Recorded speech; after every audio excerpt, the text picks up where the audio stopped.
조합제TV 시청자 여러분 안녕하십니까. 2022년 12월 22일 정오를 넘어섰습니다. 성남FC 불법 후원금 사건을 수사하는 검찰이 이재명 더불어민주당 대표에 대해서 다음 주에 피의자 신분으로 소환하겠다는 통보를 했다고 언론이 일제히 보도를 했습니다. 수원지검 성남지청 형사 3부 부장 유민종은 어제 이재명 대표에게 다음 주에 피의자 신분으로 검찰에 출석해 조사를 받을 것을 통보를 했는데, 검찰과 이 대표 측은 소환 일정을 조율 중이라고 합니다. 검찰은 지난 9월 말 성남시가 2015년 두산그룹의 분당구 정자동에 있는 병원 부지 3,000여 평을 상업용지로 용도 변경해 주고, 두산건설에 2016년에서 2018년 사이에 성남FC 축구단입니다. FC에 50억 원의 후원금을 나눠서 내도록 했다면서 이모 전 두산건설 대표와 김모 전 성남시 전략추진팀장을 제3자 뇌물 혐의로 불구속 기소하고, 공소장에 김 전 팀장이 당시 이재명 성남시장, 정진상 전 성남시 정책비서관과 공모했다는 내용을 적었습니다. 그러니까 공범으로 본다는 이야기죠. 이게 제3자 뇌물죄 혐의입니다. 자, 이 사건은 이해를 하려면은 이 성남 신분당선 정자역 옆에 지금 서 있는 이 분당 두산타워라는 건물을 알아야 합니다. 이 건물은 몇 년 전에 준공이 되었는데 아주 랜드마크가 될 만큼 큰 건물입니다. 디귿자를 엎어놓은 것 같은 건물인데, 두 건물을 맨 꼭대기에서 서로 연결시켜 가지고 디귿자를 거꾸로 땅에 박아 놓은 형식의 그런 건물입니다. 이 건물은 지상 27층이나 되고 지하 7층, 연금평이 약 4만 평이나 됩니다.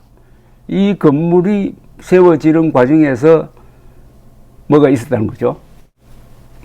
연금평 약 4만 평의 이 거대한 건물을 짓는 과정에 성남시의 특혜가 두산그룹에 주어졌고, 그 대가로 두산이 성남시장이 구단주로 있는 성남FC에 후원금을 냈는데 이것은 불법성이 있다, 뇌물성이 있다, 이렇게 지금 검찰이 규정하고 있는 사건입니다. 이게 좀 복잡한데, 경찰이 문재인 정부 때 경찰이 먼저 수사를 했습니다. 그래서 무혐의 불송치 결정을 했는데 검찰이 브레이크를 건 겁니다. 검찰이 이것은 재수사 또는 보완 수사가 필요하다 하니까 또 검찰 내부에서 친정권 검사와 제대로 수사를 하겠다는 검사 사이에 갈등이 일어나고 해가지고 여파가 지금까지 계속되는 사건입니다. 이 사건과 관련해가지고 이재명 씨를 피의자로 소환 조사하겠다 이겁니다. 검찰은 지난 9월 말에 성남시가 2015년 두산그룹의 분당구 정자동 병원 부지 3,000여 평을 상업용지로 용도 변경해주고, 요게 핵심이죠. 병원 부지를 상업용지로 용도 변경해주면은 용적률이 몇 배나 높아진다 이거죠. 그러면은 이런 27층짜리 건물을 지을 수 있고, 그렇게 해가지고 막대한 차익을 두산이 보게 되었다. 그것과 50억 원을 후원한 것 사이에는 뇌물 관계가 성립이 된다 하는 겁니다. 검찰은 성남시장이든 이재명 대표가 최종 결재권자로서 두산건설의 분당구 정자동 부지 용도 변경과 용적률 상향을 대가로 성남FC가 50억 원을 후원금으로 받는 것은 이건 법에 어긋난다는 내부 보고를 받고도 그대로 강행을 했다는 정황까지 포착했다고 합니다. 그러니까 내부적으로도 이게 불법성이 있다는 것을 알면서 밀어붙였다는 겁니다. 이게 경과가 이렇습니다. 2015년 7월 이재명 당시 성남시장은 두산건설 이모 대표, 지금 불구속 기소되어 있습니다. 이모 대표와 정자동 부지와 관련해 가지고 협약을 맺습니다. 부지 용도를 병원시설에서 업무시설로 변경하고 이렇게 되면 용적률을 250%에서 670%로 상향하게 되었습니다. 상향. 그러니까 약 3배네요. 용적률 3배라는 것은 그만큼 건물의 연면적이 늘어나고 그만큼 돈을 많이 벌 수 있겠다는 겁니다. 그러니까 이 용도 변경이 무서운 겁니다.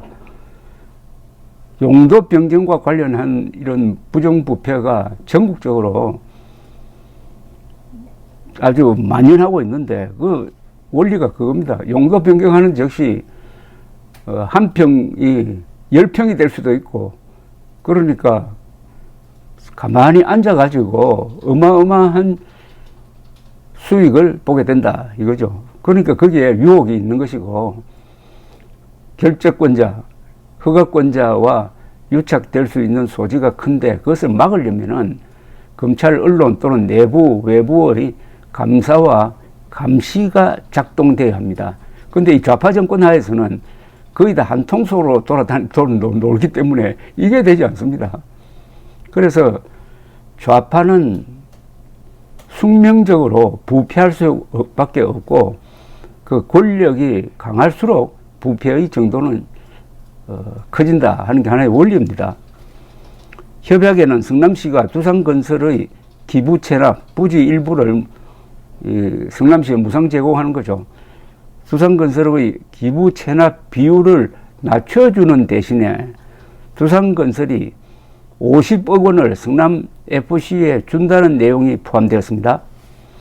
당시 자금난을 겪던 두산건설은 용도 변경을 통한 정자동 부지 매각을 모색하고 있었고 성남시는 2013년 12월 인수한 성남FC의 운영자금이 필요한 상황이었습니다. 이 협약은 2014년 9월 두산청이 성남시에 정자동 부지의 용도를 업무시설 및 근린 등 복합용지로 변경되게 해달라고 요청하면서 논의가 시작되었습니다. 이후 성남시가 용도 변경과 용적률 상향과 연결해가지고 성남FC에 대한 현금 후원을 요청하자 두산이 승낙한 것으로 되어 있습니다. 당시 성남시는 기부 체납을 받는 것 외에 성남FC 운영자금을 받는 것이 적법한지를 검토했는데 내부적으로 성남FC는 영리목적법인으로서 기부 체납을 받을 수 있는 주체에 해당하지 않으며 성남FC가 현금을 받을 수 있는 적법한 수단은 없다는 결론이 나왔답니다. 검찰 수사로 밝혀진 겁니다. 이 내용이 2014년 11월 이재명 대표와 정진상 전 민주당 대표실 정무조정실장 지금 구속되어 있습니다. 등에게 보고된 정황을 검찰이 확보한 것으로 알려졌다는데 당시 이재명 대표는 해당 보고서를 받은 뒤 그 보고서에 용도 변경에 따른 이익 중 일부를 환수하는 방안도 검토해 보기를 바란다는 취지의 메모를 직접 써넣었습니다. 이에 따라서 두산건설의 정자동 부지의 15% 기부 체납을 제시를 했는데 두산은 15% 기부 체납은 너무 높고 5% 기부 체납은 하겠다라고 역제안을 했고 여기에 따라서 양쪽은 협상을 벌려가지고 10% 기부 체납 플러스 성남FC의 50억 원 지원에 합의가 되었습니다. 그해 11월 용도 변경과 용적률 상향이 정식으로 관보에 고시가 됐습니다. 두산건설은 당시 정자동 부지 10%를 기부 체납했고 2016년에서 2018년 사이에 성남FC에 50억 원을 광고비 명목으로 분할 지급했다. 요게 이 사안의 이 핵심입니다. 검찰은 공무원인 이재명 당시 성남시장 등의 용도 변경 등 부정한 청탁을 받고 제3자인 성남FC에 50억 원의 뇌물을 전달하게 했다고 보고 있습니다. 광고비, 후원금 이렇게 되지만은 그 내용 보면은 특혜를 받은 데 대한 대가다. 대가를 직접 이재명에게 준 게 아니라 성남FC에게 주고 성남FC의 구단주가 이재명이니까 이게 제3자 뇌물죄다. 이런 이야기입니다. 여기에 대해서 이재명 대표 측은 성남FC 광고비와 정자동 부지 용도 변경은 무관하다. 검찰이 광고 계약에 따른 광고비를 후원금이란 용어와 혼용해서 의도적 혼동을 주고 있다라고 반박을 하고 있습니다. 신분당선 정자역 옆에 서 있는 두산타워와 성남FC와 이재명과 이렇게 엮여 있는 이 사건은 이재명을 둘러싼 여러 갈래의 수사 중에 하나에 지나지 않습니다. 근데 그 하나가 이렇게 덩어리가 큽니다. 이 용도 변경 하면은 금방 이 특혜란 말이 딱 따라 붙는데 용도 변경을 그러면 무조건 안 해야 되느냐? 그건 아니죠.